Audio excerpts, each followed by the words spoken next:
दो शाहीन। एक बादशाह को किसी ने दो शाहीन के बच्चे तोहफे में पेश किए। बादशाह ने दोनों को अपनी शाहीनों की तरबियत करने वालों के सपुर्द कर दिया ताकि वो इन दोनों को तरबियत दें और वो शिकार पर ले जा सकें।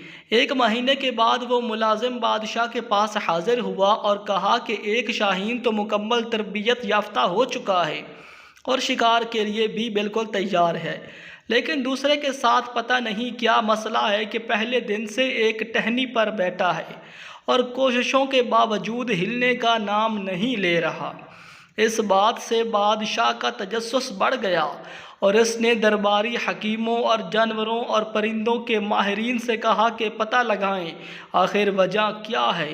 वो भी कोशिश करके देख चुके लेकिन कोई नतीजा मालूम ना कर सके।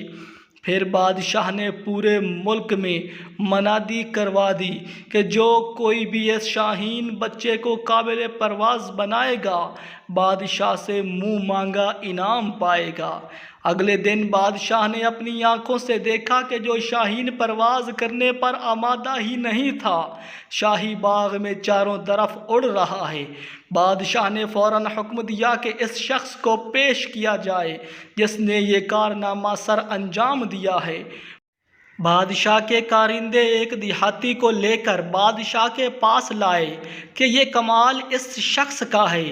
बादशाह ने इस शख्स से पूछा, तुम आखिर किस तरह वो काम कर गए जो मेरे दरबार के माहिर हकीम और परिंदों को सुधारने वाले न कर सके? क्या तुम्हारे पास कोई जादू है? वो शख्स बोला, बादशाह सलामत, मैंने सिर्फ इतना किया कि जिस टहनी पर यह बैठा हुआ था वो काट दी और ज़मीन की तरफ गिरते वक्त जबली तौर पर इसके पर खुल गए और फर फड़ाए और इसे पहली दफ़ा एहसास हुआ कि इसमें ताकत परवाज़ है।